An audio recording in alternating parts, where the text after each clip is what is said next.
Good evening, ladies and gentlemen. Welcome to the review meeting relating to Liston Farm. I'll read out the emergency evacuation notice to start with, and then we'll do the introductions. Please note that this meeting will be recorded. Should we be required to evacuate the building, would you please leave the room by the door, the fire escape staircase. Please hold both handrails in case the stairs are wet or slippery. If anyone is unable to use the stairs, would they please allow others to exit the room before they go to the fire escape doors, where they can be given assistance. Our assembly point will be in the public car park inside of the Civic Suite. Please do not delay your evacuation to collect your belongings.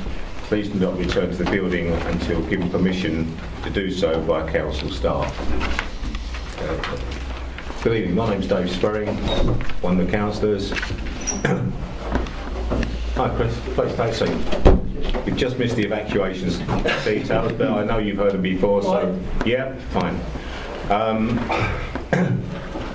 We have with us this evening, I think you've all got the scrutiny, the list of attendees. Yvonne Dunn, team leader for planning enforcement.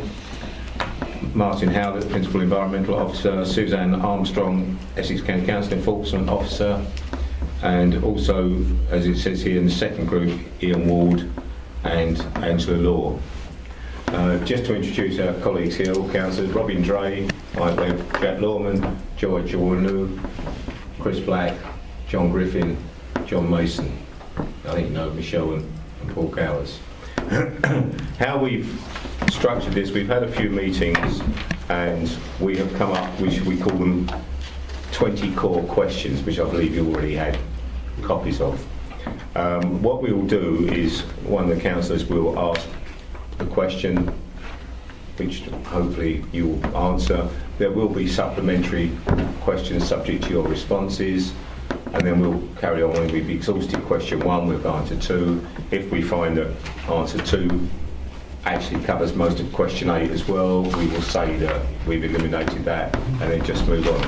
If you've got any questions, please let us know. And we start off. Well, let's start off with Robin. Do you want to go with the first core question, Robin, and we'll pick Thank up you, David. What role does the department that you represent have in relation to Mitchell's Farm? So do you want to start with RDC enforcement? Yes, please, yes. Yeah, okay. So the enforcement team within the planning department is responsible for investigating planning breaches and negotiating any compliance with the transgressor to remedy that breach. And if that doesn't result in desired outcome, we have the option to consider whether it's expedient to take formal action by way of serving an enforcement notice. Obviously, if there's non-compliance with the requirements of that notice, then we have the option to go for prosecution. Okay. What about yourself then, Suzanne? I do exactly the same as Yvonne, but I work for Essex County Council as Waste and Minerals Enforcement Officer, so I deal with anything relating to waste. Okay. Can I ask then if both of you were involved at the very start of this matter? I think it went beyond As officers, 1999, yes. No. I did not have any real involvement in this case at all. It's been other officers prior to my appointment. Okay. And I started at Essex County Council in 2012, so I became involved in 2012. Okay. Could I ask the same question, Martin, then? Certainly, yes. So with regards to environmental health matters, some of the things we can deal with are statutory nuisances, and so that might be one area where we come in. That would be where something that happens on the site affects another party. An instance here might be whether smoke that might arise from the site might affect someone else.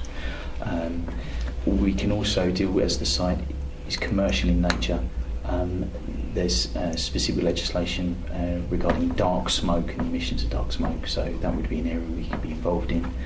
And with an eye to current and future issues, land contamination is an area where we would have a regulatory role as well. In terms of my time, I've been employed in the environmental health team since 2001. But from the outset, I should say that we've had very little involvement with this site over time, and indeed, my first visit to the site was this year, this calendar year. So the Environment Agency, of course, have got a role as well, haven't they? So the Environment Agency, yes, they're obviously they're a national regulatory body. They're very closely associated with all the waste issues that are on the site. Now there's a fair degree of overlap, I think, with particularly the county planning enforcement side. But they would regulate the movement of waste, the storage of waste, and the treatment of waste as well. Is there any John? Can I ask a supplementary question on that? I mean, obviously we've got enforcement in two authorities, and we've got environmental protection, environmental health in one authority. And I just want to get a feel for, in terms of the balance and weight, was the situation more weighted towards one or the other in terms of responsibility and lead? In other words, is it predominantly an enforcement issue or predominantly an environment issue? What is the balance and weighting in terms of what needed to be done? I can pick up on that first off. I mean, initially, back in 1999, when the case was first opened, we were looking at whether or not there'd been a material change of use of the land. When you look back at site photographs at that time, there was not necessarily an importation of waste on the scale that we've witnessed since. It was more that the site was being used to store a number of vehicles, and there was some car repairs going on the site. There was also, I mean, obviously the site's quite large, there was also horses grazing on that land, so, you know, it wasn't in the condition that, you know, it got to in 2010, when it was probably at its worst. So initially it was about the material change of use of the land. It was only then when, you know, that importation of waste started to get to the scale where there was a concern that I think that actually county actually sort of became involved. In terms of our timeline, which we presumably shared with you, at what point did it become more an environmental matter then, rather than enforcement? Well, the Environment Agency, I think, picked it up in about, I mean, we served notices back in 2002, but the Environment Agency picked it up, I think, in about 2000 and... excuse me, I'm just referring to my notes. About 2006, I think, was when they first... Yeah, I mean, we started to... I think there was a fire that occurred back in June 2005, and then at that point, I think the Environment Agency began to sort of look at it in more detail. Is that correct, Martin? I don't have a record earlier than that. No, May 2005 is my department's first awareness of the site. Yeah. So there were enforcement notices in place on the land prior to the Environment Agency taking place that Rochford itself had served. Go on, John. Sorry.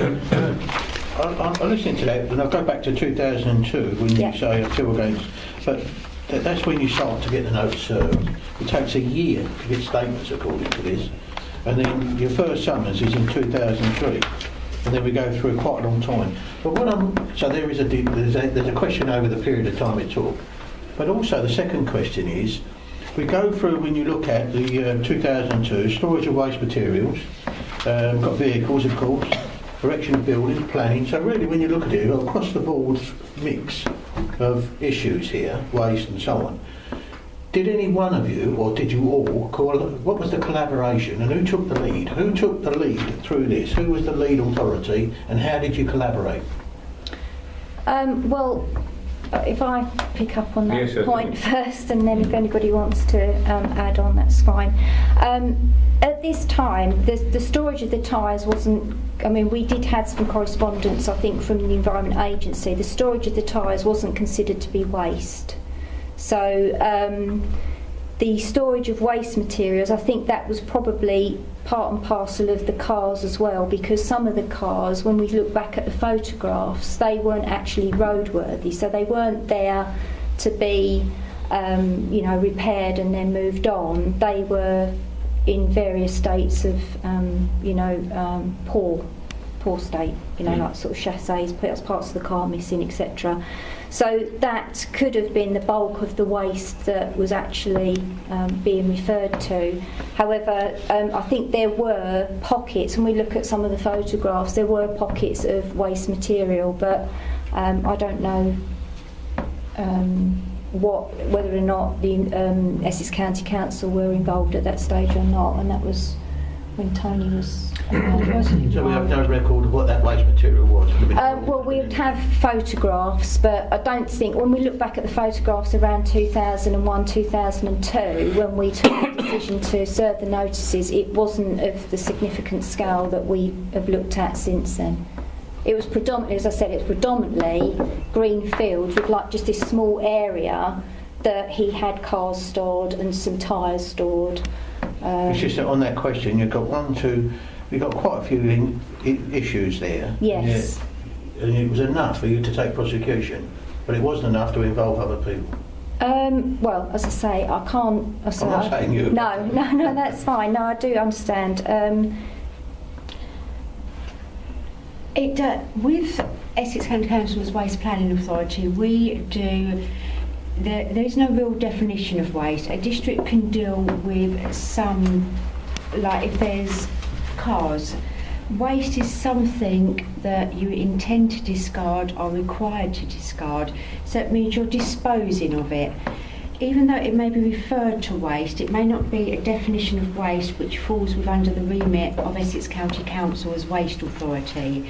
We would have to prove that it's a change of use or use of the land for disposal purposes.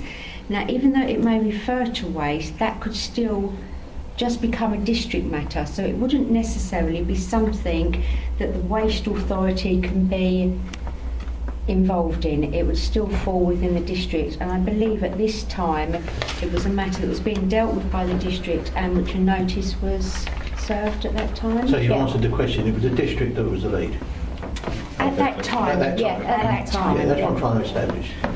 John, do you want to just finish this? I want to pick up directly. He was going to... Oh, sorry. I was just going to add a point. Yes, at the time that material might arrive on a site, it might not be waste at that time, but it might become waste without anything else happening to it. It might simply be because of the passage of time. Yeah. So in terms of Environment Agency involvement, in terms of any regulation that may have gone on in terms of that material getting to the site, may not have been necessary, may not have been waste then. So in terms of how agencies relate, things can change without seemingly anything visually changing on site. Okay. Do you want to finish this section off, John? Yes, thank you. One of you said that tyres weren't necessarily waste. Clearly, at some point in the legislation, tyres do become waste because there is a necessity to carry out particular procedures for their disposal. So my question is, at what point and by what legislation did tyres then become regulated in terms of the conditions and circumstances and procedures for their disposal? Because clearly at that point they represented a risk that had been covered by legislation. I mean, that is something that the Environment Agency would have picked up. It was the Environment Agency that, when I spoke to Tim Shepherd from the Environment Agency, he said that when those tyres were first brought to the site, they were being stored there because they were going to be used for another purpose. There was a company that was actually going to be using those, and some of those tyres had actually started to leave the site when the Environment Agency were actually dealing with it. But I don't know about legislation, unless Martin, you know about the EA's legislation. Well, I think we're going to cover that under Yeah. the next question. I know we are, you still won't get an answer to it because I've asked it. Yeah. And it's a principal question because, when something becomes controlled in terms of its disposal, then obviously its level of risk obviously increases, and therefore the level of activity to deal with it or see it dealt with then becomes a higher priority. And I really want to get an answer to that question at some point before we, not tonight necessarily, but Yep. before we finish this report. I mean, we can go back to the Environment Agency and ask for clarity on it. I mean, we did get a response from the Environment Agency that was passed to you, Paul, wasn't it? I did get a response, yeah. But unfortunately, they're not here tonight. Can I ask a Yeah. question? Do you feel that the lack of definition of waste, for instance, caused a delay in the overall investigations? I don't feel it caused a delay in the investigation because I think, Rochford were quite clear. I mean, because they served the enforcement notice in 2002, they were quite clear as to what they considered to be the breaches of planning to control that they were dealing with, what we were dealing with. It was obviously, as time went on, then obviously the condition of the site changed. There was more Okay, so things importation. naturally evolved. Most thereafter. definitely, yeah. Okay. Okay, I think we've just about established the responsibilities as in question one. I've been too keen to get involved in the questioning section, I'm afraid. We've got to do a little bit of routine housework here. I've got to record go back to the agenda very briefly, ladies and gentlemen. Apologies for absence we have received from Councillors Leslie Butcher, Michael Hoy and our Chairman, Joe Gibson. We have one non-member attending. Apologies from Carol. Carol Paffin, Yes. include that one, please. One non-member attending, I believe, is Ian Ward. We just have to confirm the minutes of the meeting of 6th of October in order. Agreed. Yes, thank you. And if we have any declarations of interest, which I don't believe we will have, but I'm asking a question. My only declaration is that you're my ward. Oh, yeah. Lady Ward. Yeah. Same with me. Yeah, John, that's all. Okay, well, let's move on. As it's your ward, we'll let you go with core question number 2. Okay, this is for everybody really. That's the officers. What powers do you have to visit the site and to ensure that identified request for remedial work is complied with? Okay, well, this question I can answer for both myself and Suzanne because we both work under the Town and Country Planning Act. Section 196A of that Act permits us to enter sites to actually carry out investigations to assess whether or not there's been a breach of planning control and to monitor that. I think the actual regulations state that we can do that without obstruction. So if somebody does obstruct us having access onto the site, then obviously that we can actually sort of take further steps. But yeah, and also that applies to the insurance for remedial works to be done as well. Non-compliance of enforcement notices, we've got the option to actually sort of take action, prosecute in the courts. In terms of environmental health, using the acts that I referred to earlier, so the Environmental Protection Act 1990, we've got powers of entry onto the site there to investigate nuisances. We have the Clean Air Act in 1993, which is in relation to any dark smoke offences. And in terms of land contamination, it's both the Environmental Protection Act 1990 and the Environment Act 1995. So they would be the suite we'd use, as appropriate. Well, Yeah, go on, Chair. the reason I ask that is because most sort of definitions, if you like, have a purpose, i.e. lawful excuse, a reasonable excuse, to give you that power or the reason or need for entry. Can you enlighten me a little bit on what excuse would you need to have the reason? You can't just walk in, there must be a grounds for your site visit. Yeah. That's what I'm looking for. So under that, what is your reasonable excuse or your understanding or your cause to take you in because obviously it's got to be legal. And then how do you record that? How is it Yeah, recorded? you talked earlier about photographs, for example. Yes, yeah. If We've you had- saw yeah. things, you'd have a record of your visit. Yeah, we have So, but site what's your powers of visit entry? notes. Not just entry, but what is the power of entry? I'll Yeah, put you on well, the spot a little bit. No, that's fine, because the actual Town and Country Planning Act talks about, obviously, the enforcement of planning legislation, and the Planning Act in general. I mean, a planning officer dealing with an application for planning permission has the right to actually go onto a site to carry out their duties. I mean, it's clearly printed on the back of my pass card, and on occasions when I've had to go onto a site because, for example, I've wanted to look at a breach of planning control and there doesn't appear to be anybody about, I've gone onto the site and then somebody appears and they've questioned my authority to be on the site, I'm actually able to quote what's on the back of my pass card, and it actually quotes that part of the Act, which basically says that this officer is authorised to go onto the site to investigate breaches of planning control or suspected breaches of planning control. Oh, thank you for that. And Yeah. I respect that. I do respect all of that. But what I'm looking for is what caused you, did you get a letter of complaint? What caused you to make the visit? And if so, it must be recorded somewhere. And what did that complaint say? What Yeah. was the nature of the complaint? I think we'd... You wouldn't just go down and say, I'll have a look at that site. No, you're right. Normally breaches are either reported to us by members of the public, or it's something that an officer is alerted to when they're out and about on site. I believe the complainant originally was a member of the public, but I'd have to check that for you. I mean, if you could, because it's miles from nowhere, this place. We've got no... Yeah, unfortunately, it has got a very good view. You might not be able to see it too clearly when you're actually right adjacent to the site, but you can see from the A130, albeit It's down on the roof, was it it's there in down on it. '99? The A130?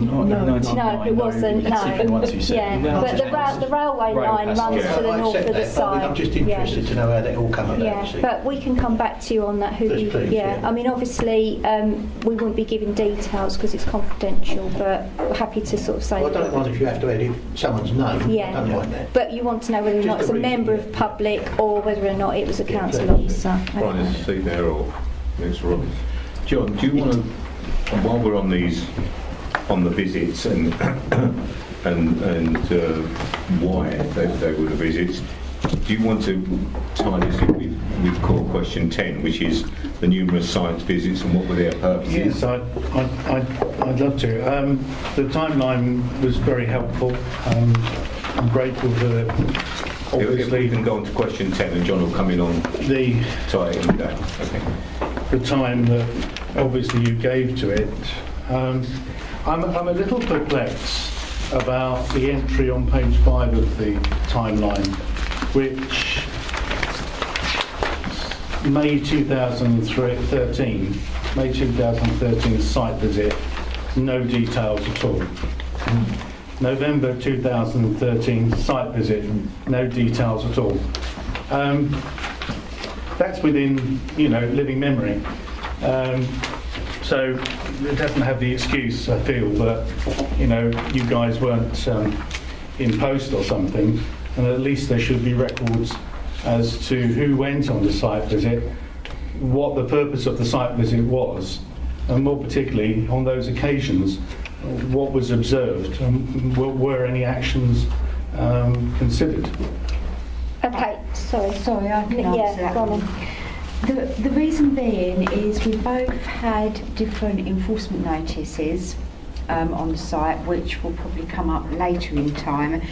Essex County Council's enforcement notice compliance date was due 22nd of May 2013.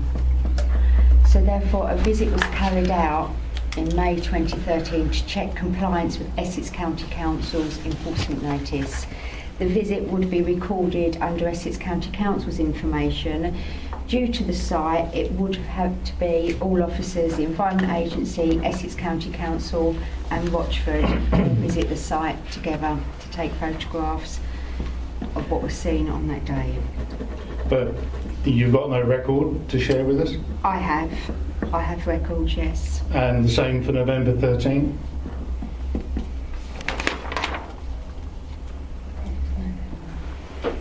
I mean, this. We could possibly, yeah, every site visit would have a record.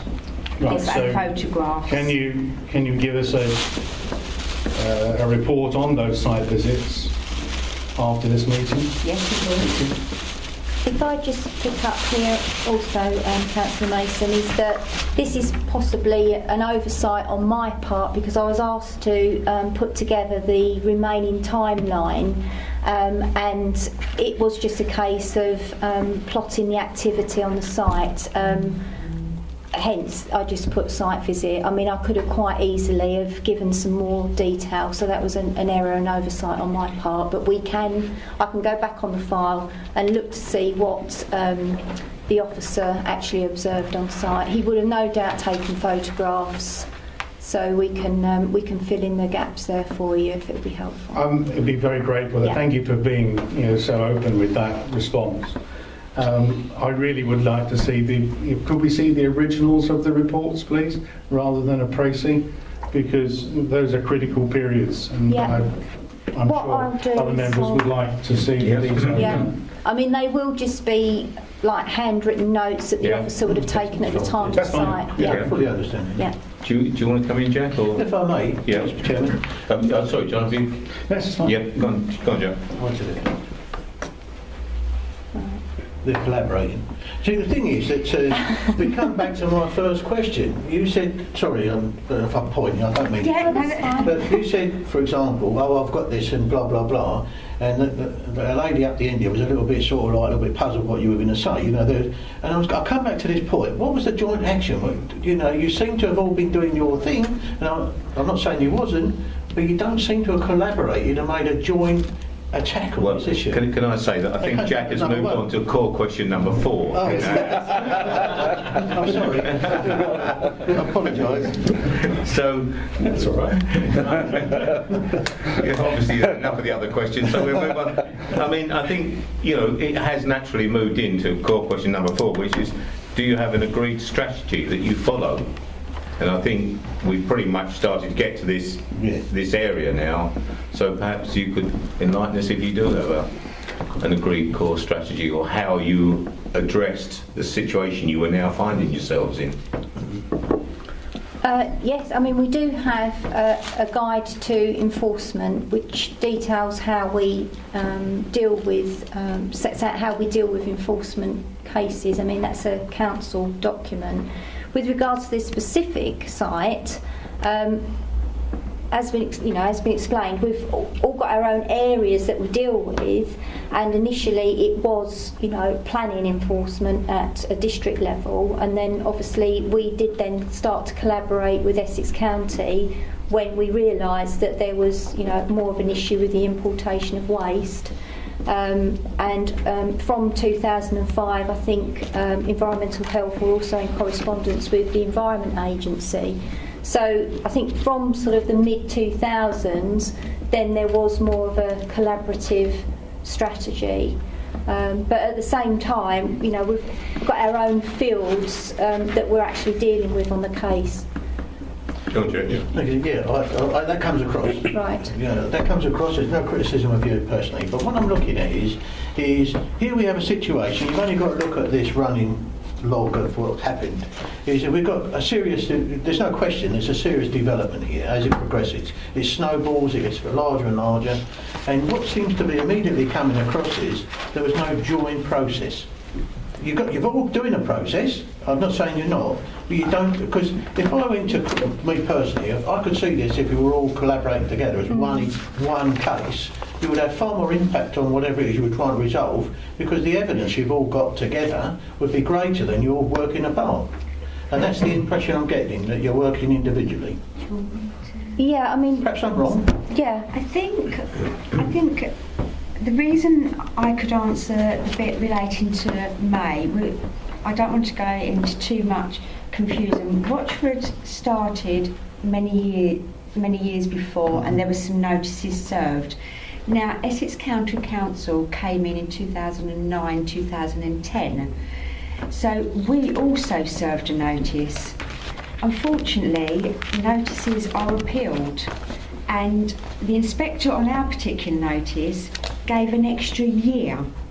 So therefore, our dates then do not tie up with Rochford. So we then have two different cases where one inspector might give 6 months to comply, an extra 6 months, or our one gave a year. So therefore, in our case, there was an extra year to comply with the notice, whereas in Rochford, there was less time. So then we was all out of different time scales. That's my point. You know, you've got one person doing left, right, and the other person's going right, left. You're all doing the same walk, but you're going down different directions. And Unfortunately, we all start together. If there are appeals, we can have different inspectors. A district to a county, you can have an inspector looking at the county wayside and think they need extra time, a year, but that will not necessarily be the same inspector for the district. I understand. I understand what you're saying there. I do fully understand. You've been very clear. And what seems to be coming across is that you're not talking to each other. Because when that decision was considered, what action did you take to talk to the other party? Well, Or them to you? Yeah, we were talking. But obviously, the reason I came in on the May is because that is particular. That day is to my notice. So straight away, I remembered at my notice was due for compliance, whereas I know that Rochford's was January. So I knew straight away that the reason for not a lot of details put in on their site visit is because it's more in relation to Essex County Council's enforcement. I mean, going back as far as sort of June 2006, and it's not on your timeline, this is additional evidence that I've found from the files. We had an email from our own environmental health department about some dark smoke. That had been a complaint about some dark smoke coming from the site, and they advised us that it will be dealt with in partnership with the Environment Agency, and that the Environment Agency were now going to investigate the site for the for their under their regulations. And from that point, the EA were then involved, and there was this. When the EA did a site visit, they would email Rochford District Council the result of their site visit with photographs. And when we did a site visit ourselves, if we found anything that we thought that was pertinent to the Environment Agency, then that information was shared. I mean, and in October 2006, the Environment Agency, and there's actually a typo in the timeline, the final paragraph on page 3 actually says that the Environmental Health Department will be looking to compile evidence for their own prosecution. That's actually the Environment Agency. So going back as far as October 2006, the EA will then look into do a prosecution of the site as well. So from 2006 there was this sharing of information. It is, unfortunately, as Susanna said, when we're looking at appeals of enforcement notices and sort of formal action and prosecution, the time scales just stretch, into 6 months, into years. So, but all through that time, obviously, we were conducting site visits, as it says, or attempting to. Can I just come back with one there? Was this, and this is sort of touching on question number 5, while our involvement was quite local, was yours, Suzanne, was this just one of many you had across the county? I don't know how you split your responsibility. I cover Essex. So I cover the whole of Essex. So this could well have slipped down the priority list, or is that not the case? No, that wouldn't have been the case. Even though we cover the whole of Essex, when we're called in, we have an enforcement protocol as well, which is set out on Essex County Council website of how we carry out everything to do with breach of planning control. And probably it's later on that we became involved in this case. Okay, thank you for that. John, yeah. Can I follow up on that? Yeah, certainly, John. Yeah. I think I've heard is there's been a lot of exchanging of emails and information, but I didn't hear once that you actually got together in the same room and actually talked about a combined strategy, which I think this is what Councillor Lorman's getting at, a joint strategy to deal with the issues that were coming up. In other words, yes, things were getting out of kilter in terms of synchronised time, but, with gifted lawyers and gifted staff, you have to find ways around that. So did you get together round a table and talk about it? And if you didn't, why didn't you? Well, I can't answer why it wasn't done, obviously, because I wasn't involved at the time. However, yes, you're right, there was the exchange of emails and the exchange of photographs, and we did do some joint visits together. Because of the difficulties getting on the site, we needed police escort. So those were done, obviously, because it was a golden opportunity to get on the site and have a good look around with the police. We did that all together. So the Environment Agency and Rochford would have done a joint visit. But yeah, I mean, I'm not aware that there were any sort of strategy meetings. Certainly once the EA decided that they were going to be the lead on the prosecution, then there was a lot more exchange, and there may have been conference calls, but I would be guessing to definitely give you an answer that indeed did happen. I suppose I've got to ask one further question. Yeah, okay. I've got to ask, was there a coordinated and joint strategy between Environmental Health, Environment Agency, Essex County Council and Rochford District Council on this case? I can't give you an answer on that. I don't know whether I can say anybody simply else. by including the council's environmental health team in that list, I can say no, because the involvement that my team had was very limited, very occasional reports of smoke, and all at a time where the Environment Agency were very proactive on site.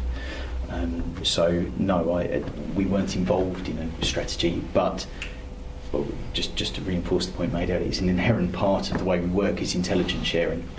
So that certainly isn't unique to this site. We would habitually share information that's pertinent to one another's cases, formally or otherwise. And I think also, if I could just add on to that, Councillor Mason, is that that's something that we certainly do more now. We do, there was the sharing of information, but we certainly do work closer together now. I know it's something that obviously has come down from central government that, statutory bodies should be working in conjunction with one another. And as I say, when I go on site now, I want to go on site, I always call Suzanne and say, let's do the site visit together. So it's certainly an approach that we do now, and it's probably lessons that may have been learned because of this case and other cases as well that we've both had involvement in. Thank you. Thank you. I think from what you've all said, we've pretty much covered the government legislation that covers this work. Mike, perhaps you'd like to go on to the other question 6, which is the other agencies are involved, because from what you've said over the last few minutes, it becomes fairly obvious that the other agencies not working together have caused problems in the breakdown of issues that you were trying to work together on. So off you go, Mike. So the question is, what other agencies and or authorities have been involved in this case? You've already mentioned the police force. I'm interested just to hear a bit more about that in terms of what their view was and if they were able to offer anything, how they were involved. Yeah. Yes. Following the fire that occurred in March, there were a number of organisations or regulatory bodies that came together. We had the police, we had the Essex Fire and Rescue Service, Network Rail, so although not a regulatory body, obviously with the embankment and the railway line to the side, they were an affected party. Ourselves, both Planning Environmental Health, and the Environment Agency in particular, and there were a number of telephone conference calls after that about who had been able to contact whom, gather what information from whom at that time. I think it's simply limited to that. I have to say there's very limited contact from any neighbouring sites, albeit the north of the railway line, the neighbour that is the electricity company, have been in contact in the distant past regarding the site, but not in recent times. I don't think they've ever contacted yourself, have they? No. So it's quite a limited number of agencies. Yeah. Has anybody else got anything to raise on this? Because I've got one, if nobody else. David, can I, Yeah, go on. go back Yeah. to the other question? In relation to John's point, regards to the involvement of the other agencies, do you think that? Can I come back to the question? I'll come back to the question later. Yeah, the thing I was going to ask, and both the ladies have mentioned this, we ended up with different inspectors taking on different cases, which seemed to me to confuse the issue more, where you've got one inspector taking one view and giving various year, whatever, the other guy is making 6 months. You've almost got 2, 3, 4, 5, maybe 6 different cases, depending on which inspector happens to be picking it up. And I'm, from my very limited assessment of the situation, seems to put that this doesn't help the resolving of the issue one iota. It just actually gives Mr. Phipps, who was, seems quite adept at playing the system, plenty of scope to operate within the legal parameters, because of there doesn't seem to be any further thinking, should we say, to outside agencies. And with the best will in the world, you could all be working together, but the levels above you were completely independent. Is that a fair assessment of what was going on at times?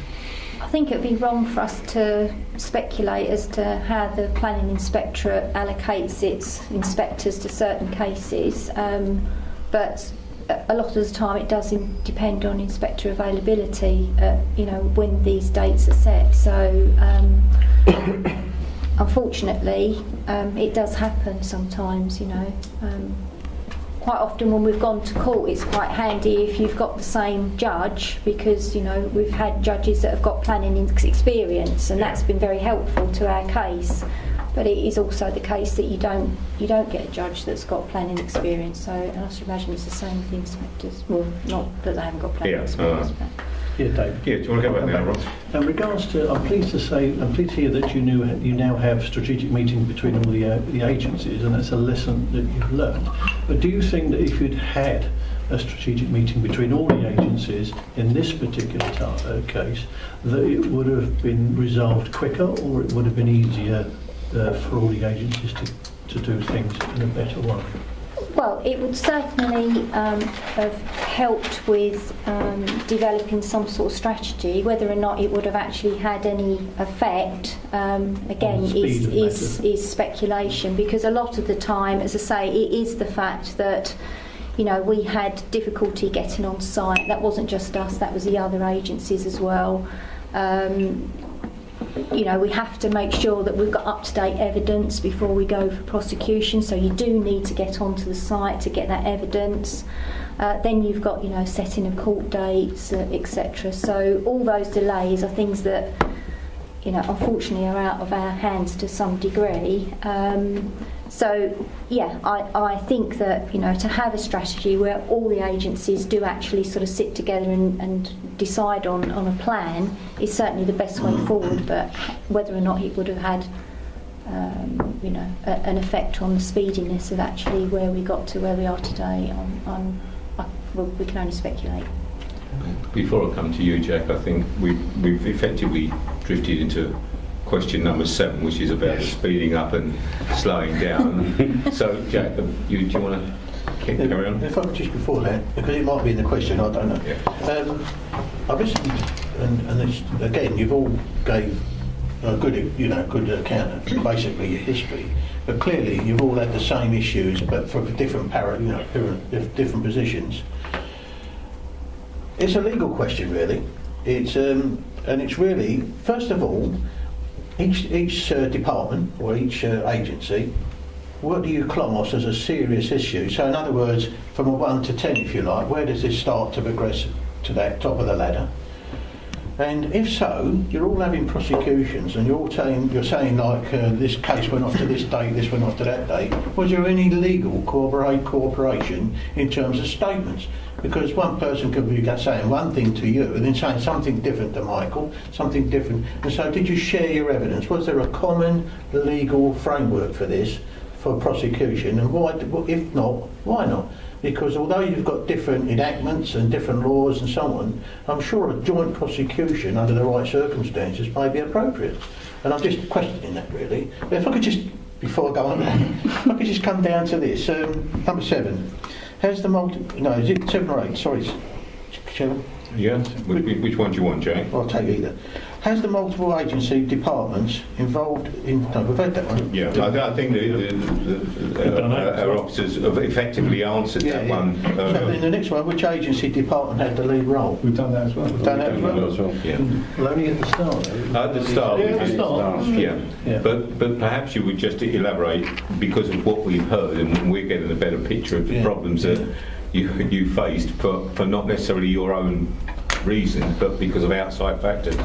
Who, shall we say, by the time we were getting to the rough end of the deal, who had the lead role in this scenario? My understanding is, and I'm sure Andrew will probably confirm this, that the Environment Agency took the lead role on the prosecution, and it was a case that we had to forward all our witness statements and evidence to the Environment Agency's legal team.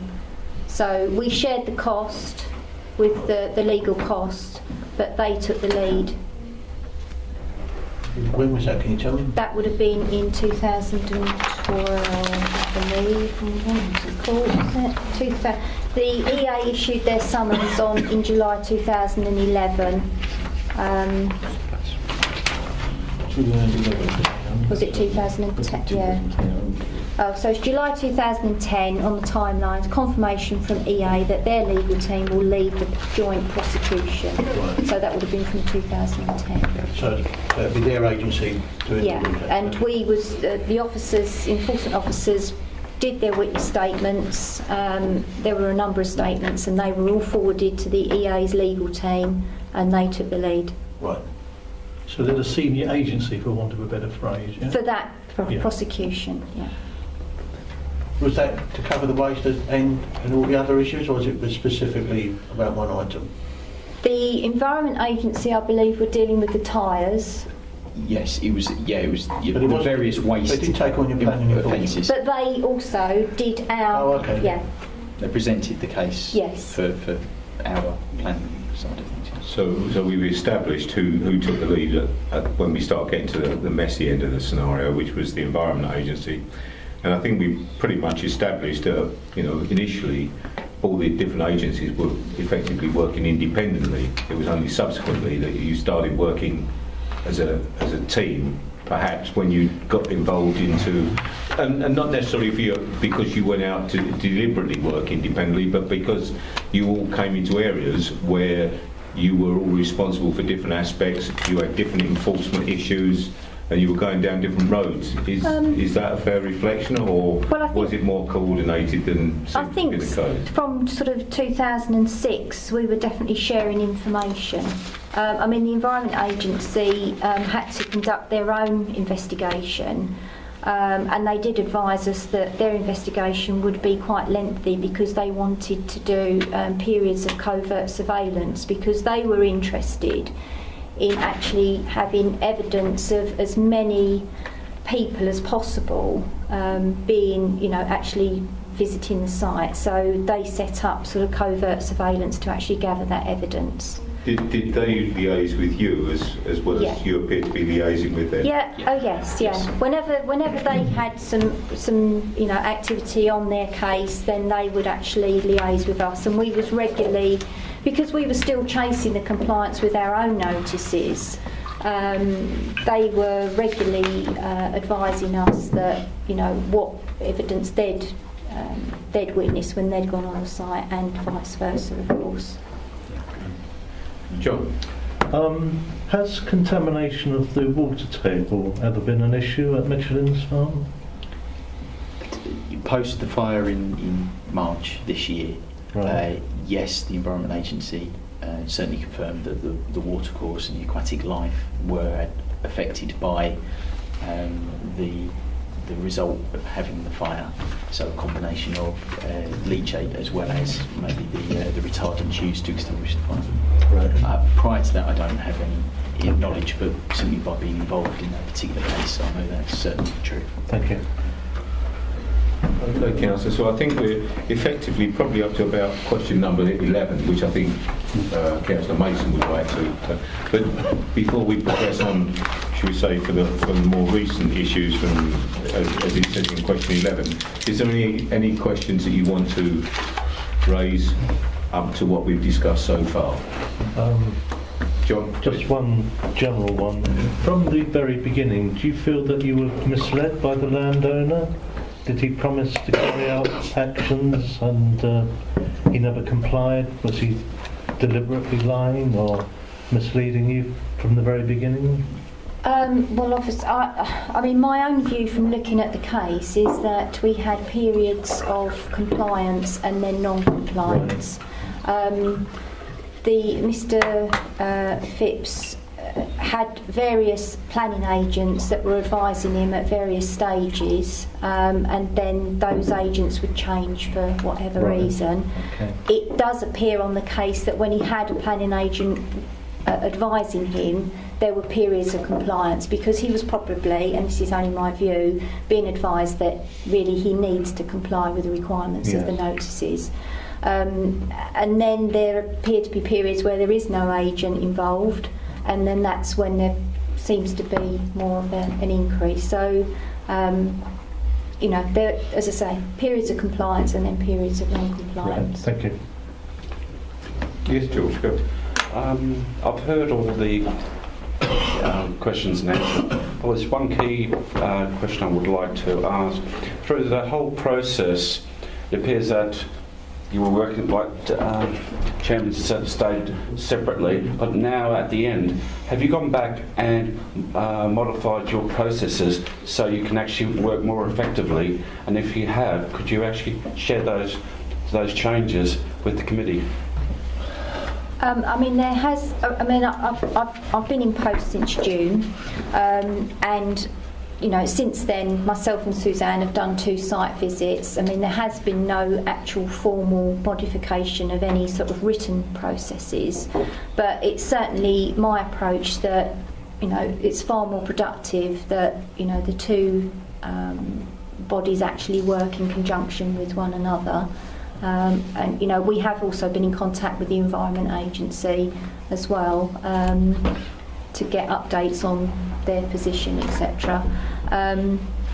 So, yeah, in answer to your question, no actual formal processes have been written, but we are in the process, at very early stages, of actually producing an actual enforcement plan, which will set out how we will work together. So across the 3 agencies? Yeah. Before we go any further on that, Yvonne, we've got that further down the line. Oh, Sorry. Apologies. No, it's all right, George. Don't worry. But yeah, okay, Chris. But we will, elaborate on that one a little bit further, because I think this is something that we have already highlighted ourselves. So we will expand on that a little bit further down the line, if that's okay. Chris? Yeah, so just to enlarge on what you said just now, Yvonne, you said you're coming out of an enforcement plan for 3 agencies to work together. Is this in relation to this particular site or in general? No, the whole approach of the enforcement team for how it deals with breaches of planning control. So it's clear. So we have a plan in place that sets out how we will deal with breaches.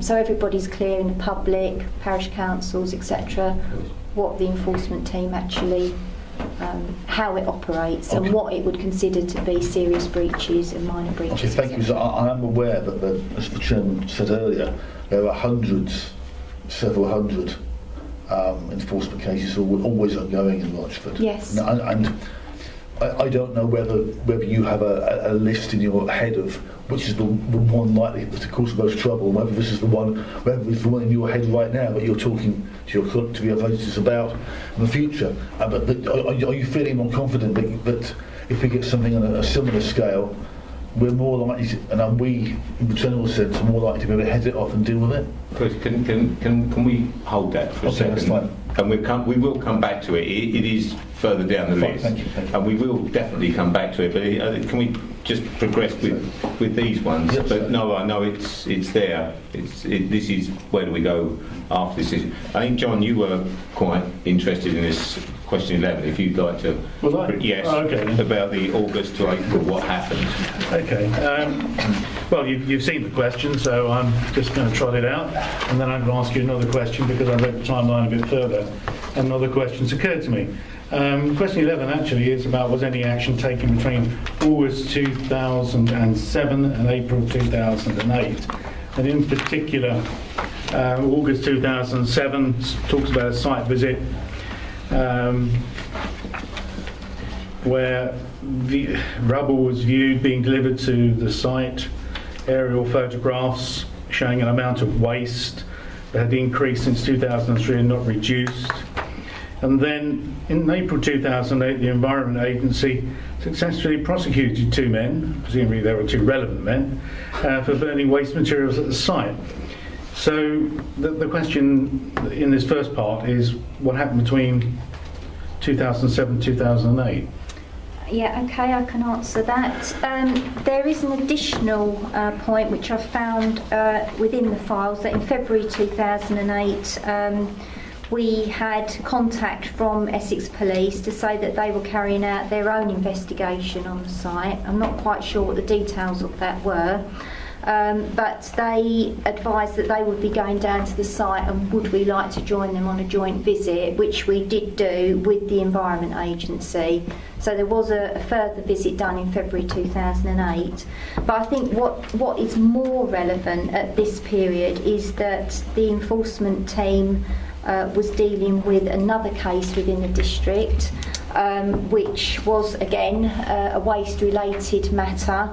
And that was actually causing considerable harm, and we had 2 public inquiries and follow-on court cases in relation to that. And that was happening in that time frame. So that would have taken, and I know for a fact that that took up a lot of, that took 2 officers time to actually deal with that, and both of those officers were the officers that were dealing with Michelin's Farm. Can I continue? Yeah. I want to continue Yeah. because I've been desperately trying to read this timeline for a particular word called burning, and burning only seems to get picked up in April 2008, and then July 2008, and then December 2008, January 2009, when clearly the risk on the site had clearly increased significantly. So it certainly would have drawn my attention to it. I guess I'm going to ask the awkward question, and I know you don't want to speculate, but you can give an opinion.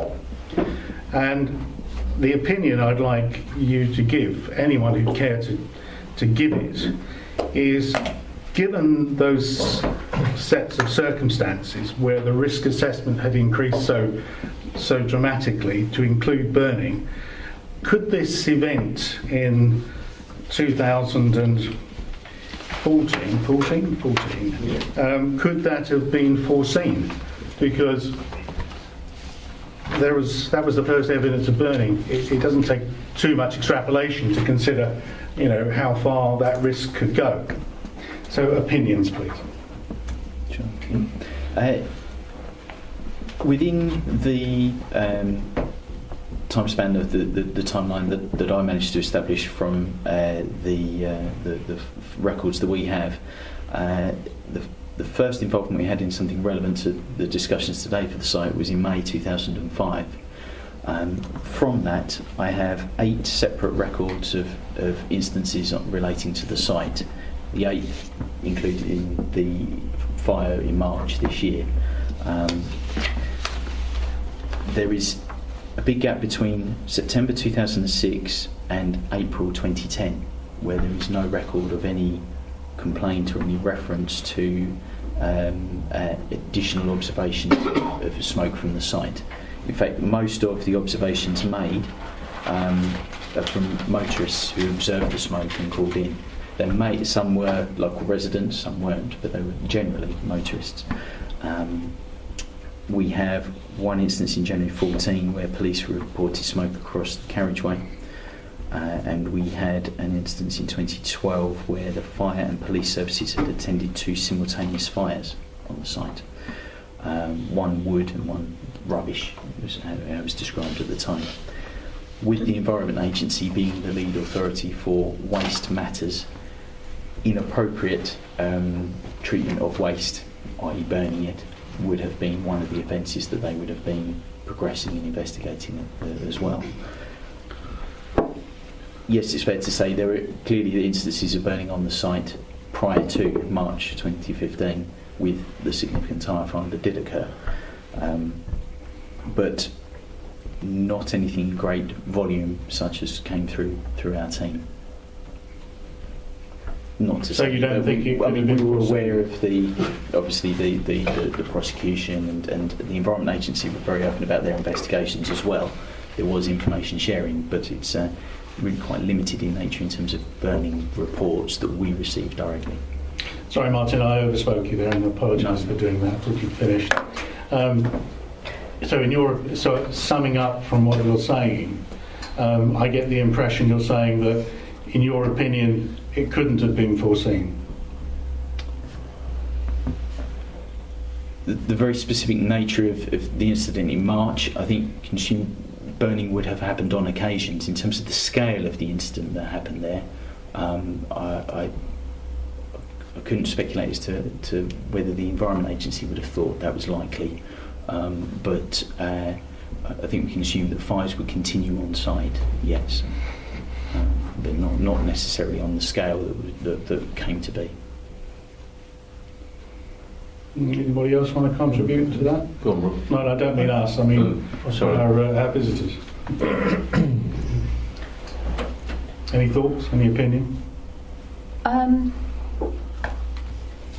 Well, I know that we did receive a call from the fire service in 2008, I think at a time when they'd attended 3 fires in 1 week.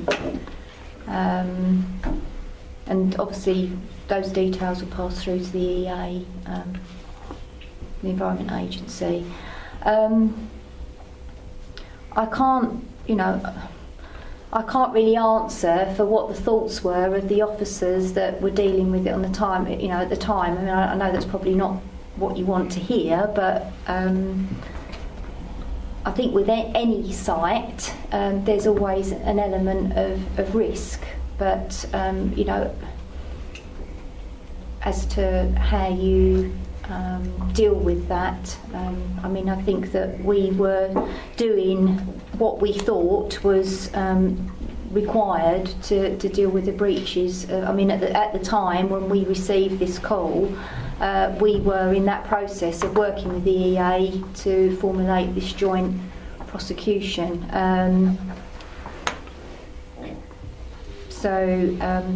I think I can't really give you the answer. No, okay.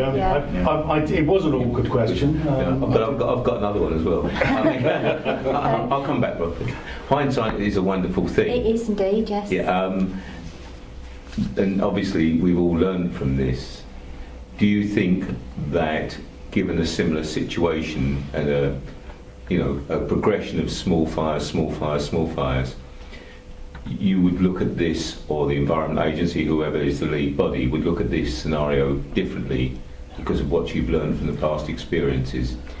I think any agency, including like Rochford, would be, you learn from past experience, and sometimes, obviously an event such as this offers an ideal opportunity to reflect on how you've dealt with things in the past. So I would imagine that as a result of the disruption that was caused with the fire, I should imagine that all bodies are now reflecting on how they would actually deal with matters of waste storage like this. Chairman, could we, just before we leave that, Yeah, I mean, I think Robin's got one to come as well. the Yeah. particular interest I have is asking the Environment Agency who couldn't be here, I think that's a polite way of putting it, could we find a way of writing to them and asking this question of risk assessment and the extent to which those risk assessments see the could have reason. led to, a better expectation? Yeah. Yeah. No, I don't have a problem with that at all, John. If we can arrange that, Paul, certainly will. Thank you. Thank you, Chairman. I'd be interested to know a little bit more about the cause of the fire, that's all of the fires, or the reasons for the fires, particularly the one in March 2015.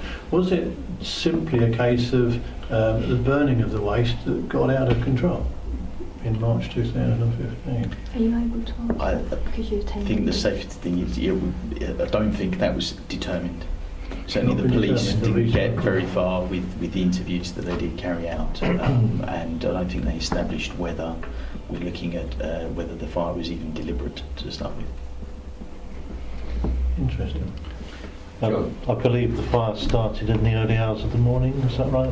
Around 3 to 4 a.m. in the morning? No, I attended on the Monday night at about 10 o'clock. I understand the fire started approximately 90 minutes before that. Oh, So it was, it was well alight at the point that I attended, but yet it was, I believe it started after the working day had finished on Right. Monday. thank you. If I can just Yes, go add ahead. something Yes, to Lou. pick up on your point, Councillor Mason. In the response that we had from the Environment Agency about tonight's meeting, they have said in the last paragraph, and I quote, "We have been doing a lot of work on waste site fire risk in the last year, but the initial focus has been on active permitted high-risk waste sites." So, Environment Agency are actually looking at high-risk fire, sites with higher risk of fire. So, I suspect that is perhaps as a result of Michelin's fire.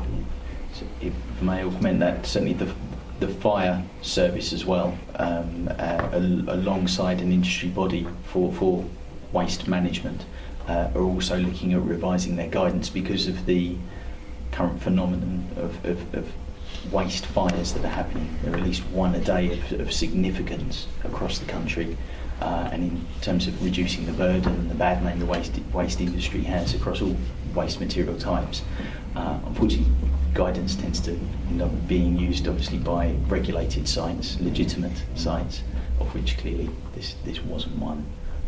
But they are looking at that, but also the tactics and suppressants that can be used by the fire service to extinguish such fires as well, and to do so in a more efficient and timely manner. Is there still waste on the site? Yes. Yeah. Jack, and then George, and then we'll move on. It's purely a question about what you can do. I mean, I don't know, I like the answer if you can help me. It's probably nothing at all, but when you get a site, not just this one, but any site that raises a risk, it looks as, it could be tyres or anything, oil, fuel or anything. If you get a site that's got a risk, do you have anything in place, or should you have, I don't know, legally or otherwise, to take possession of that site? In other words, you take control and you might have to remove goods, but you have some form of control. Do you just let it sit there and get bigger and bigger and bigger? Is there a cut-off point where you have to, or legislate, I don't know, that's what I'm asking. Is there a cut-off point where you say, enough's enough, you move in, deal with it, to reduce the risk? Is there anything like that? We do have powers, they're called like direct action powers, where the council can actually go onto the site and carry out works to actually clear the site. Yes, we do. We didn't think it was necessary on this site? Well, you was the other. Yeah, but obviously that is normally a course of action we take after we've served an enforcement notice and we've prosecuted. There's like a formal process that we follow, negotiation, serving the notice, monitoring compliance with the notice. The notice then isn't, if it's not complied with, we've then got the option to prosecute, which is obviously the route that we've taken with Mr. Phipps and this site. And then, obviously then we do have the option to take direct action, but I mean, I haven't been involved in any discussion I of understand. that sort of action, Yvonne, whether or before you not. go any further, don't worry too much because Right. we're going to cover this, I think, Okay. in the plan that we have for the future, which I think Chris has touched on and Robin. So I think we will elaborate on what you have in place for the future.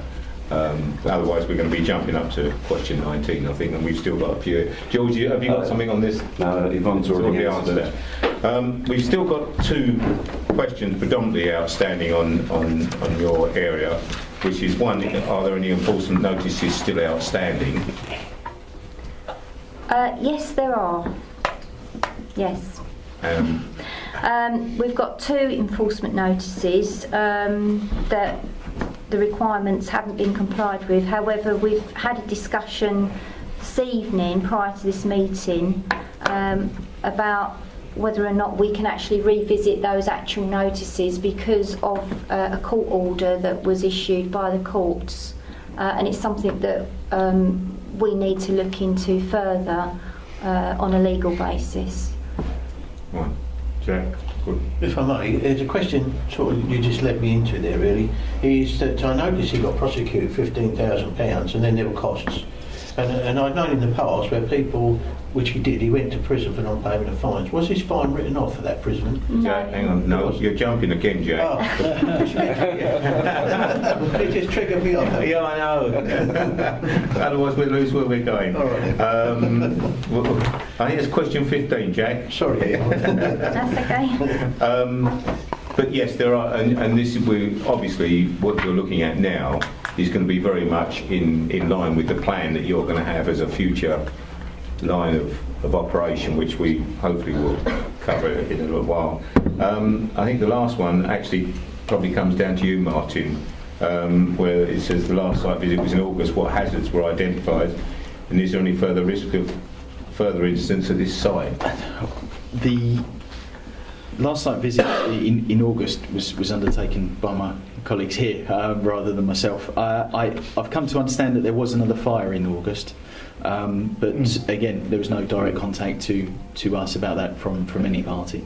In terms of having seen the site, yes, there remain tyres on site, both the unburnt and burnt remnants from the original pile that were caught in March.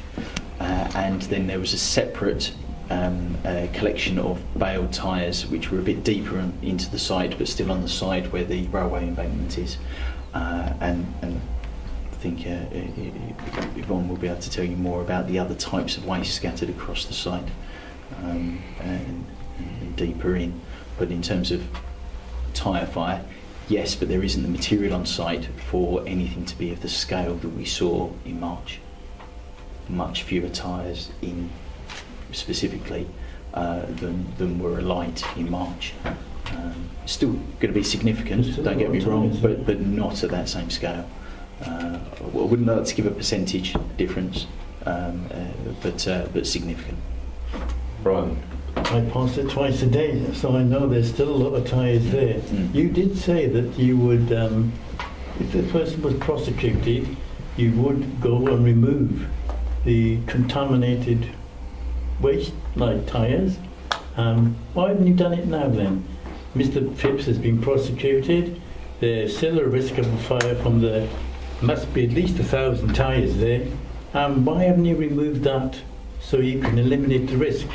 I wasn't aware that we'd agreed to do anything like Well, I that. thought you just said that if Oh right, yeah, and you would remove the contaminants that had caused the fire in the yeah, first place. we Is that have the power to take direct action, but Mr. Chairman actually wanted to cover that at a later Oh, time. okay, sorry. Yeah, I mean, this is what we're going to look for, Brian, is to see.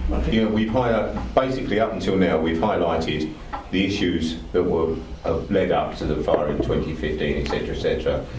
What we're hoping for in the second part predominantly is where do we go from here? How can we make sure we don't go down this road? The last question. Go on. It is to make the point, sort of finish the answer. We'll touch on the point for later. The Environment Agency do have the authority to move waste where it's polluting a watercourse. All right. My understanding is that they did move some of the remnants of the tyre fire Yes, they from did. March in order to stop or prevent any further contamination of the watercourse as a result of the fire. I did. So they did so at that time. I Yes. did I'm trying to find some pictures, because I pass it every day in the train, twice a day. Yeah. I tried to take some pictures, but I can't find them. But there is a considerate amount of tyres, partially burnt, a lot burnt, dust near the railway line still. I would have thought as a precaution you would have moved them further on, so even if it did catch fire, it wouldn't contaminate the railway in any way. But hey. Chairman, if it helps, and I've been very quiet, if you've been, apologies for being late to your meeting. I did actually have a conference call on this very issue with the Environment Agency, who did, as Martin has said, make arrangements for some of the burnt materials to be moved into a better location, in their view, on the site. That was as far as they were prepared to go, though, in terms of expenditure in order to make the site and the watercourses around the site safe from contamination. And I mentioned cost because that was a discussion with the Environment Agency in terms of the resources that they had available to take remedial action on the site, and I think probably that is an issue we'll come back to when you get to the question in the second group, because I think that's relevant to your deliberations in relation to the discussion about direct action. I think we've virtually got to the point where we've said what enforcement action, why did it take so long. I think you've pretty much highlighted why it's taken so long, and while I know that we've sort of said attendees group 1 and attendees group 2, you may continue to be able to give us some support for, should we say, the second half of the questioning. But up until now, thank you very much. I think your honesty has been quite refreshing from some of the other areas we've had answers in the past. So thank you very much. If I may take a comfort break. You certainly. If anybody else wants to have 5 minutes, we'll have a blow for 5 and join again 25 past. On this, on about 4 occasions now, which I think is probably question 17, and I think virtually everybody's touched on this. If we start off on that, and then we can spin the other questions off the back there. As it says there, I mean, I'll kick it off. Has a strategy been drawn up by the council and other agencies to avoid another incident at this site? Who would like to respond to that question? You were looking very pointedly at me. Am I? Yes. Well, let's start off with you then. Okay. Well, at this moment, no. There hasn't been. But obviously, one of the things that, with everything that's gone on and all the conversations we've had, looking at everything, I think it's going to be essential to draw something together so that we actually do have a relevant plan of action when something does come along. Looking back over the history, which has shocked me, to be honest, but also understanding the history, in as much as the courts, to some extent, whereby you can see that there's been abuse of process that's come in quite a few times where Mr. Phipps has used that, because there's been processes that have been out of sync, it would seem, and this has been a major problem that has actually found all authorities a problem, because they've had to be so careful in how they've structured their process. Now, I downloaded the EA booklet, the new one, which gives a whole line of processes that have to be ticked off, that you have to do this and you have to do that and you have to do that before you can actually really get to anything. So, you know, I guess it's been the same the whole way along for our officers, whereby they've had to go through these processes all the time. And then when it gets to the courts, you know, something comes up, it's out of sync, and especially where both Essex and ourselves had this problem where all of a sudden, where they're working in tandem, and then the two different cases come up, and all of a sudden the Essex one is now giving an extension of a year, and now everything is out of sync. So, you know, even though they were working together, and this was the interesting conversation that, you know, I've had, they were actually working together, but the process was now out of sync. And I think, you know, that's been the main problem. Yeah, I mean, obviously other people, but even you started to elaborate on what you were trying to do for the future, a plan, a form of action. I guess with Suzanne, perhaps you'd like to elaborate now, and then colleagues can sort of bring their questions in that they started to load into you earlier on. So perhaps if you'd go back to where you were a quarter of an hour ago and replay. I mean, what I think I mentioned earlier was the fact that there's two issues here, or two matters here. Is one that as an enforcement team we're looking at developing an enforcement plan which clearly sets out how we will deal with all breaches of planning control, how we will prioritise them, how we will investigate, what powers we have, you know, whether or not this issue of expediency about taking action, etc. But I also think in reference to this particular case and the lessons that, you know, we've learned from this case, is that you know, we need to have a clear strategy of if another instance. I mean, Suzanne and I are working on another case together at the present moment, and you know, if we had a strategy in place that, you know, what we would do. I mean, we're discussing it as we're going along. We're already saying that we're both going to potentially take action on this other site, and let's serve our enforcement notices at the same time, so that you know, it's a two-pronged effect, if you like, from both authorities. So I think if we actually drew something up on that basis, that if there are two parties involved, that we actually you know, get together early on in the investigation and actually work towards a joint not attack, but a joint approach. Strategy. Yeah, a joint strategy. Okay, well, I know there's going to be plenty of questions. John, then Chris, and then we'll work back. Yeah, I want to go back to what Ian told us about this new booklet from the EA. It sounded to me, Ian, as you were not terribly happy with a long process, which it would seem to me, wouldn't be very helpful to getting early resolution of these sort of issues. And maybe I'll start with that question, Chairman. Yeah. I've got another one to follow on. Is that is it a new procedure, and does it, in your opinion, slow things down? It's a new procedure. Whether it slows things down, I don't know. I don't think it's been tested. I think it's only come out April this year. So it's a new procedure that's gone in. And I was having a look through all the various things. There are various other acts that are included in this new booklet, but it has got the new items in there, and the various things that the various guidance that is actually the EA have put forward in how they will approach a problem. So I don't know if it's been tested as yet. I have no knowledge of it. I've only just got sight of that booklet because I was now wanting to research to see what other avenues do we have with ourselves. And of course, you know, where our own officers are working in tandem with Essex.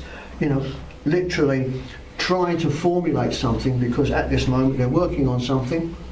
They're going to be looking, I guess, at how they work that procedure and then use that information that they get as they're moving along to formulate something.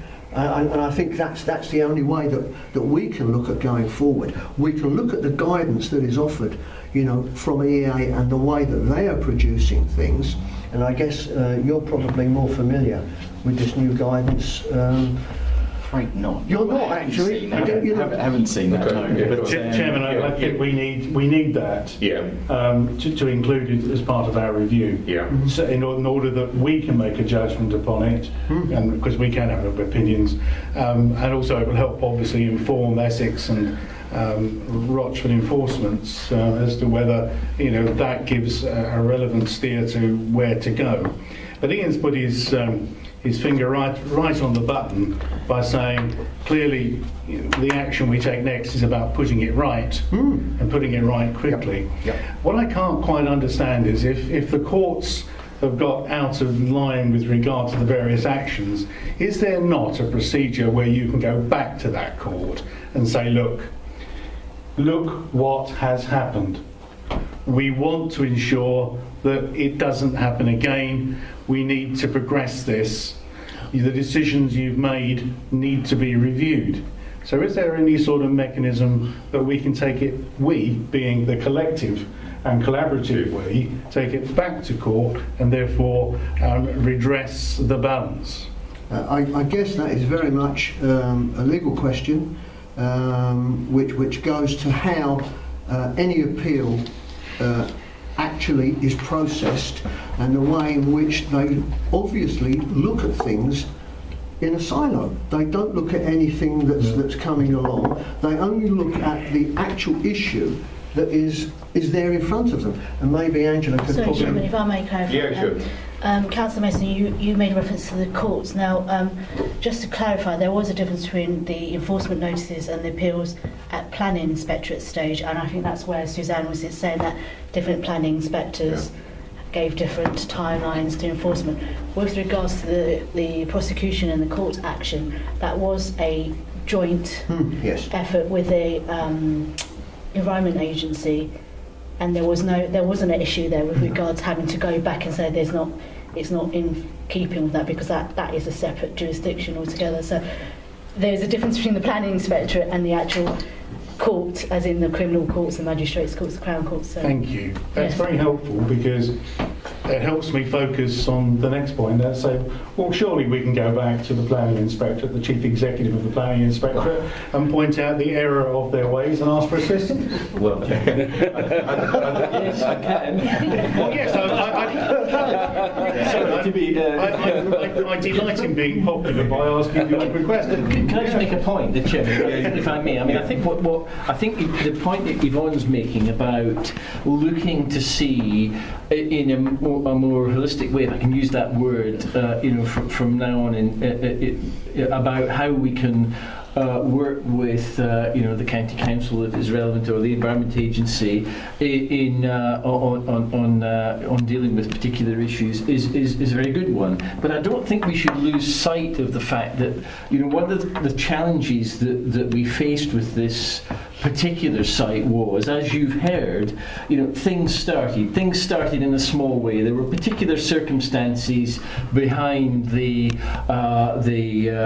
aims of the landowner initially, for example, in bringing tyres onto the site, because he had another company that he thought could actually use those tyres for a particular purpose, and hey, we'll bring them on here and then they'll move off and all will be well. Over a period of time, it was apparent that wasn't going to happen, and then I think there was probably a main chance spotted. Look, it costs a lot for companies who have tyres to dispose of, to put them in landfill. That's a particular cost. Look, actually, I'll put my hand up, bring them on my site and I'll charge you a lot less. And all of a sudden, companies are bringing tires to him and he's pocketing the cash and off he's going. So there was a sort of change in the way that the site was viewed over a period of time. Rochford, at a particular point in time, said, hey, look, we've got to serve enforcement notices and take action. And then later on, as things developed, the county council came on board, then the Environment Agency was involved, and you've got these different processes going on with different timelines. So it would be brilliant if, in particular circumstances, depending on the site, it was possible to have this sort of direct, coordinated approach. But it may not be the case that it's possible to do that, because you've actually got sort of incremental changes over a period of time, and you're trying to take action as early as possible and resolve the issue, and that's then developing over a period. So there was substantial changes in the way that the site developed over time, and the way that the enforcement action and the Environment Agency and so on were involved. And I think it's important just to be aware of that change. Thank you. I've got a few questions both to Yvonne and Suzanne that I would like to put later, but Chris, you were touching on this subject earlier on, so back to you. Well, yes, I think we're circling around it here in the sense. Ian, you said about you've been looking for new avenues. I'd like to know, have you found any yet? No. Okay. No, again, where we are at this moment, we're looking at a situation which has been, as Sean quite rightly said, it's been a combination of so many different things that have come in, where there's been an enforcement for one reason and it's grown into enforcement for other reasons that have just been added on. Some have been satisfied, some haven't. So it's been an ongoing thing. I think realistically, if we're going to be looking for new avenues and investigating where we go forward, I think it really is a case as is now, where we have an issue where both Suzanne and Yvonne are dealing jointly with an issue going forward, looking at it, and I would guess that if there is something else that is flagged up, it would come up to Martin to bring him on board with that, which would then be a notification to EA to let them know, just to flag up, I would guess, that there is something here. Are you interested in it? Does this come into your remit? So it just keeps them informed. And I would assume that what we would be looking at is a formula going forward, something we can actually set down, that when we do get a situation, we can actually start to action it in a logical way. Okay. I've been aware for a long time that we have a lot of enforcement cases outstanding. I think it was said that we were second in the country behind Birmingham with enforcement cases outstanding, and that obviously shows the workload that officers are under, the problems they've got. And it also shows that we are a little bit different to other districts. However, there are other districts out there, and surely there is best practice from two-tier council systems elsewhere in the country. Other councils we can look at as examples of best practice to see what we can learn from. Are you referring to resources? Well, because obviously, the first question you've asked is cases outstanding. Yeah. So you would be aware that, obviously we have a resource issue, which needs to be addressed. As you know, we are in the present. We're looking at a new assessment. We've got a new member of staff, a new AD, who will be coming into post mid this month, who actually specialises in enforcement and has got a tremendous reputation for that. So again, it's looking at when she comes into post. I would be expecting her to be looking at all the avenues that are within her remit, to address those various problems. So again, this would be within the whole gamut. I mentioned the enforcement number of cases to show that we are different. We've got a great problem than most other councils in the country. However, the point I wanted to make was, we are not the only council in the country. There's no need to invent the wheel every time. Is there not some good practice elsewhere in the UK we can look at and see what we can learn from? I'd just like to ask, if I'm allowed, Chairman, it was mentioned, I think, in passing earlier, that there aren't many houses near the site. It's a bit remote. Well, in a sense, that's true.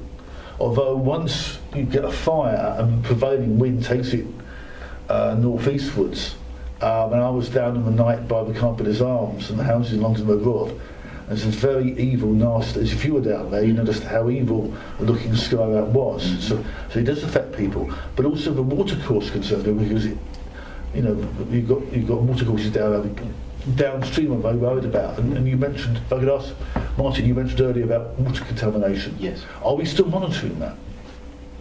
No, certainly the local authority didn't monitor that. It was the Environment Agency, as it pollution of watercourses. That's something they do relatively routinely anyway as a monitoring. Would it be possible to check about and see if they are monitoring it? I can certainly contact them and find out whether there is further data. And if it's further data, could it come back, please, to the to the review committee? Thank you. Sure, do you want to? On the latter point, thank you, Chairman. I mean, on the latter point, actually, I don't believe the Environment Agency are continuing to monitor. I think they monitored it for a period of time after the incident, and then were satisfied that there were no undue difficulties with the water quality.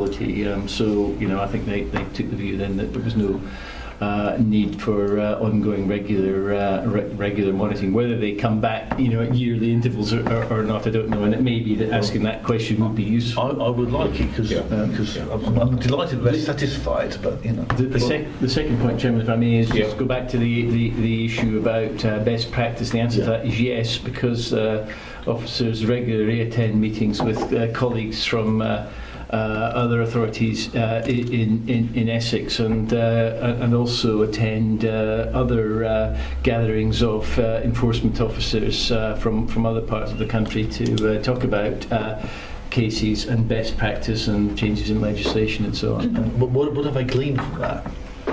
Well, much of the processes and procedures that we follow are based. I would say, Chairman, are based on best practice. Okay, thank you. Can I just clarify there, Martin? Will you make sure that we ask the Environment Agency what their view is on current potential contamination to watercourses, and also what period of inspection they've done up to, and what is their period of routine inspection? Okay. So, Yes. and come back to us on this issue. Okay. George and Robin. You've just answered the same. Oh, right. Rob, I've got Thank you, one Mr. more. Chairman.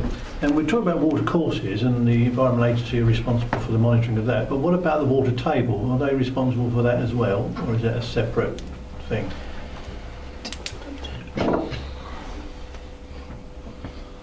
I think I'm not entirely sure on the definition of what controlled waters. I would have to ask that question Could I of ask them that as to well. as well? Yeah, well, I believe controlled waters is just running water as Yeah. such, rather than the table itself. But groundwaters, I'm not sure where that would fall. So yeah, I will clarify that. I'll ask the ladies a question now that I've got down here.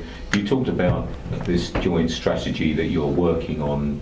You're working together, and by and large, you're almost developing it as you go along. You made earlier.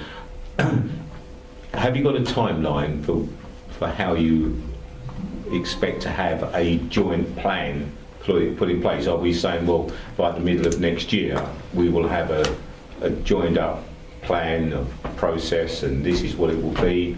This is how our strategy will be, or is it going to be a more protracted view, or is it going to be done in 3 months? I don't know. I think when I was advising the room about the strategy that Suzanne and myself are working on at the present moment, I think I sort of indicated that it was on almost an informal basis at the present moment, but it's the way that we've decided to work together on this next case that we're dealing with. I mean, I've made a note here that it's sensible to have something formalised. Well, yeah, I mean, my view but is... it's not something that I'm You two ladies actively- may be getting on very well, but one of you may decide, I don't want to do this anymore. Yes, that's it. But at Let's this have- current moment in time, it's something that, you know, we're tending to do off of our own backs, and no formal procedure's been put in place. But it... Well, perhaps we could suggest that in conjunction with Sean or Ian, there is some sort of Most formal definitely, structure yeah. put in place so that we Do can that. get a joint approach to this, and we don't end up operating because Yvonne decides to go somewhere else, that the whole issue falls down the pan again, and we're back to where we were in 2006. So perhaps I can leave that one with you or Sean. That's noted, Chairman. Okay. Any more issues we want to talk about future areas, and we'll then move on to some of the other questions that we've still got here.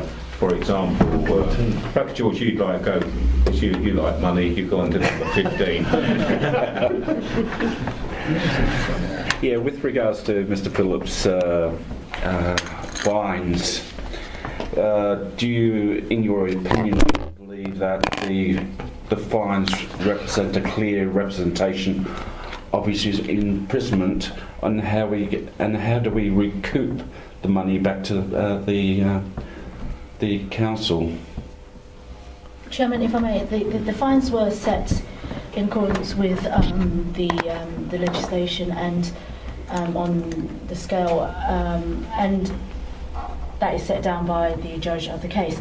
Now, as far as the fines written off, well, that's not true. I can confirm the fines were not written off. They weren't. They weren't written off. Actually, for once, the court did the work for us and chased the fines. They took their money first, then they paid us the rest, which was our costs. I had to ask that. Yeah, of the costs, we received all the costs, of which we took our share, which amounted to circa £6,123. The rest, because the environmental agency were the lead agency, they incurred more costs on that front. The rest went to them, and we forwarded it on to them. Okay, yeah. Go on. Oh, sorry, I think it's following the same issue, and it's really aimed at the legal ignorance on my part, but I would like to ask the questions. We're coming on to 16. It's really, we haven't got to the question 16, but it involves 16. It's about what does this cost the agency, and especially Rochford District Council, but what's its cost? And all the costs, I'm talking about our material costs, and I'm not talking about the prosecution costs, but what it's cost us for labour, for all the inquiries, all the issues that have been put into it. Could we make a claim against this, a legal claim, for a civil claim for that cost?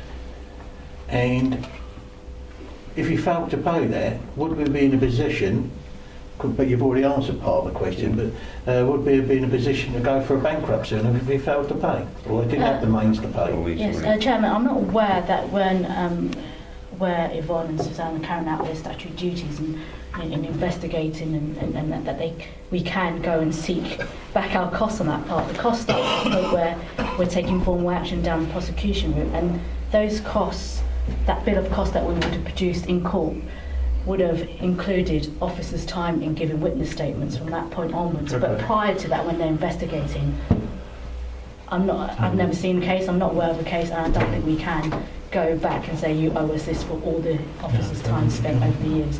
I don't think it's a possibility. Well, ladies and gentlemen, we look like we're almost on the home straight here, because, well, we might not be, because question 18 is, do we have any other sites like this one in the district? Well, it seems to me that we do, because you've already mentioned that you're working together on another project, so should we be looking for alarm bells ringing shortly? I mean, the uniqueness of Michelin's Farm is the size of the site, but yeah, we do have other sites in the district where there is the importation, where it appears that there is the importation of waste occurring on site. Yeah, we have a couple. And can I ask the question? Is it just Essex and Rochford that deal with this, or are the Environment Agency involved as well? Is this a building of another big issue? One particular case that we've been referring to this evening, Suzanne and I are working together on, and the Environment Agency. Suzanne, you've been advising the Environment Agency to get their intelligence about some of the activities on the site. Are you happy with the way this is working? I mean, yes. Has everybody learned, including the Environment Agency in particular, learned from I the can't Museums answer for the Environment Agency.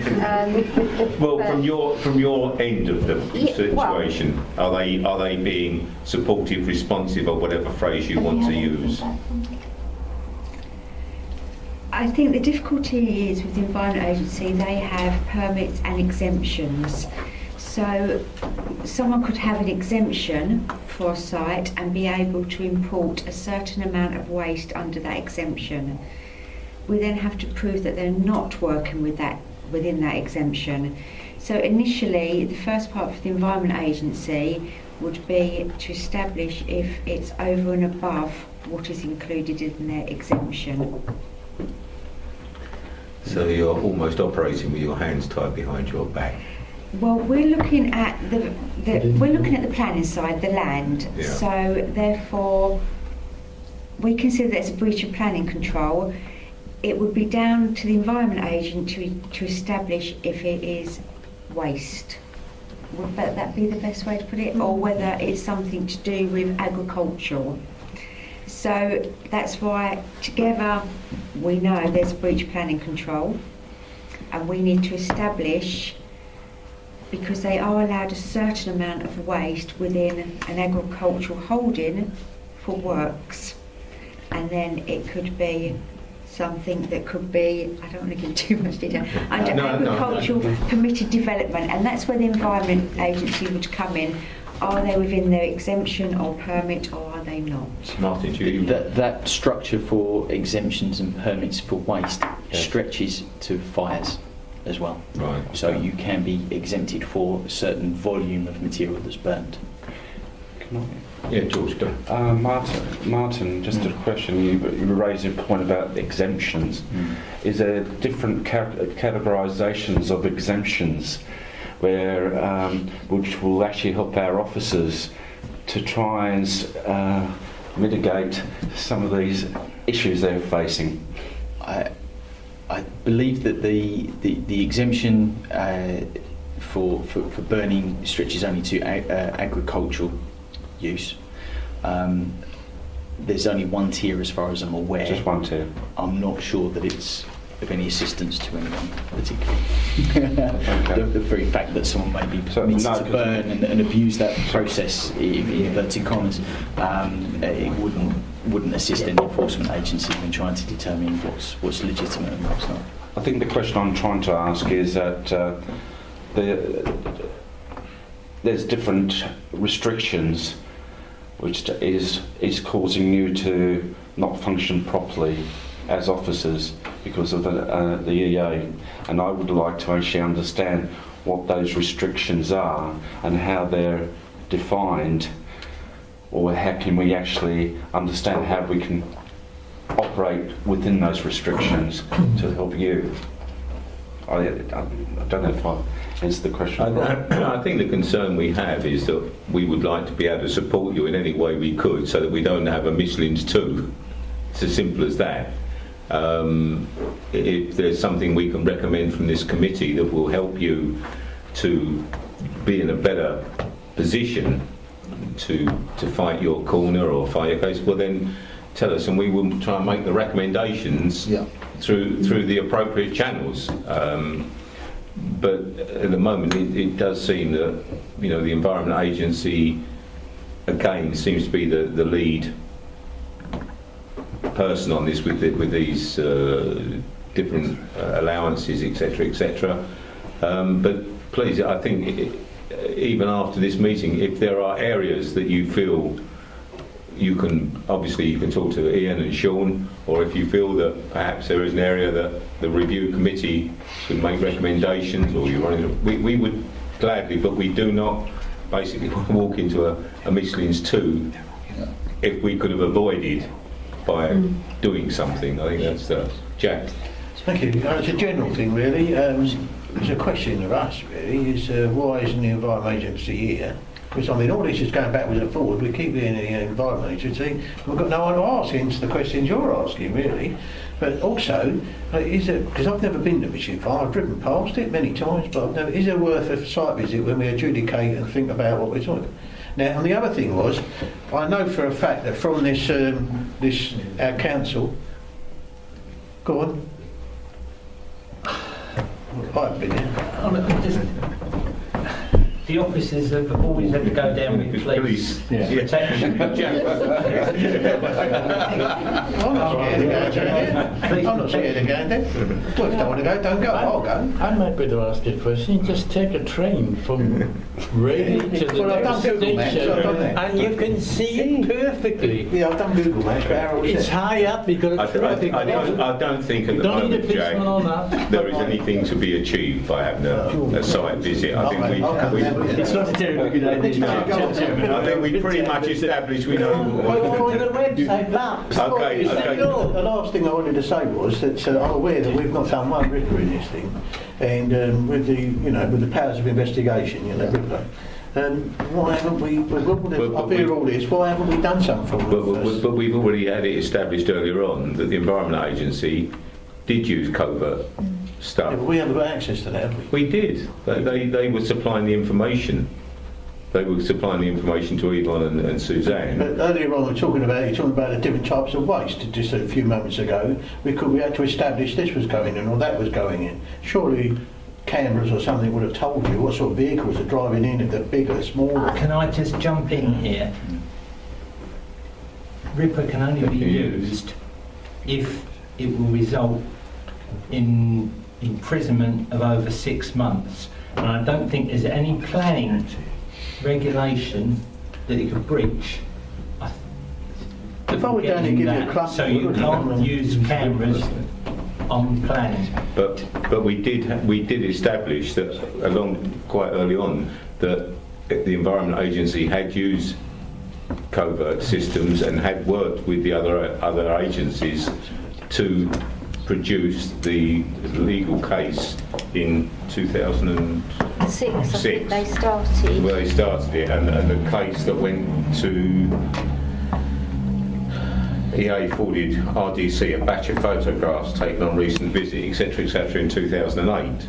So the photographs were being taken by the Environment Agency. They had the authority to do it, and they did it, and they did share them. I think some of those photographs were taken from the air, weren't they? By I believe they were. helicopter. Rochford actually commissioned aerial photographs of the site. Just quickly, yes, John. Just a legal question. With the site, with the pollution, have we had any claims against the council with regards to the fire? No, not that I'm aware of. Are we covered? Is the council covered for a scenario of that? Well, following on from what your officers have been working on, and then given the timeline, I think we are covered. We've done everything we can under legislation and within our powers. Down to the courts. I can't see how we can't be covered, but Okay. Sorry, you're asking in terms of the effects that The effects of the site? fire and also the contamination of the water with regards to the population around the area. If they've been affected, maybe in a year's time they could come back and claim back against the council. I'm just been thinking out of the box at the moment, and I'm just trying to understand if we've got any cover. Well, we do have insurance as a council. Yes, just so you know. I think the question is, have we got a liability? Yeah, liability. I Yes. thought the issue here is it wasn't the council that started the fire, and so therefore if there was an issue that emerged from that, I would have thought it would be a recourse against the landowner. But I think what George is really inferring really is, have we got anything to worry about in terms of we were lax in our procedure that would have made us liable for any recklessness? Tim, I don't believe we were lax in the procedure, and certainly as far as the fire was concerned, I think you've heard that Martin was at that, and the Environment Agency were heavily involved. So I don't think there was any laxity in the procedures that the council the Environment Agency or others followed in dealing with the incident in March. If I may speak, just to alleviate fears in terms of the air quality, Public Health England did send out their air quality cell to monitor at 2 locations as the fire moved around. As the plume actually moved around resulting from the fire, which didn't give rise to any concern in relation to air pollution once it had grounded, obviously. Clearly there are pollutants going up, but in terms of dilution dispersal that occurred, it's fine. Thanks, Martin. Ladies and gentlemen, are there any further questions that you want to ask our visitors this evening in relation to this? Have we asked question 19? I thought we covered that. But did we get a view of it? Could we? Well, there is question 19. If anybody would like to answer that, would it have been better if we had taken direct action to the site when the court process first started? Chairman, if I may, I think my view on this is that it's appropriate for the council to follow all of the relevant procedures, and direct action, I think, is very much a last resort. In the normal course of events, I think one would have anticipated that.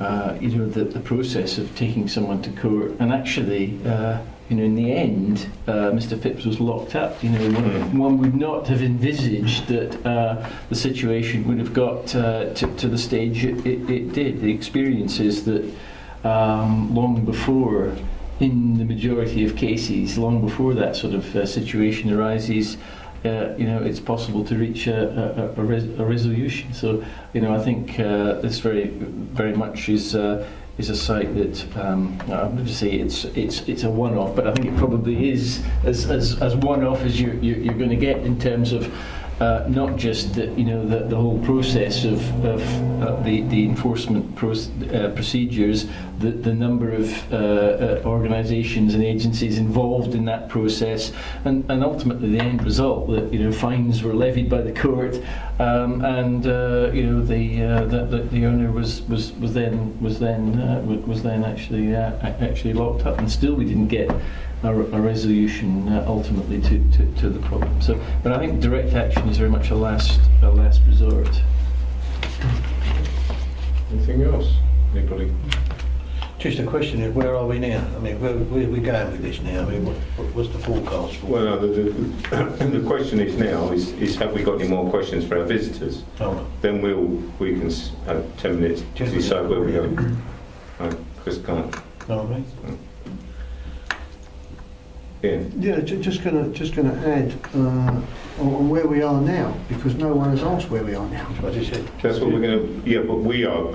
No. Where we are now with Richlands at this moment in time.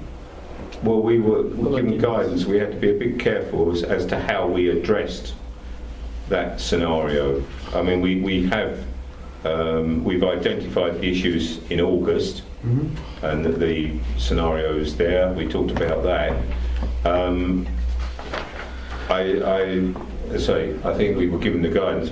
We have to be careful. Paul might be able to elaborate on this, on what we asked on the immediate dealings with the farm and the action that we will be taking, or can be taken, or is being taken. And perhaps you can elaborate a little bit on that, Paul, without being. Well, I think Ian's got something else rather than anything to do with the council doing anything. Can we allow him to say?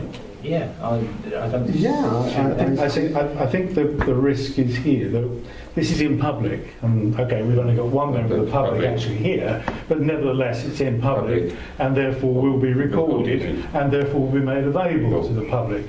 So the issue is anything we're going to say now about how this is going to be dealt with going to prejudice that situation, and should we not go into exempt session for it?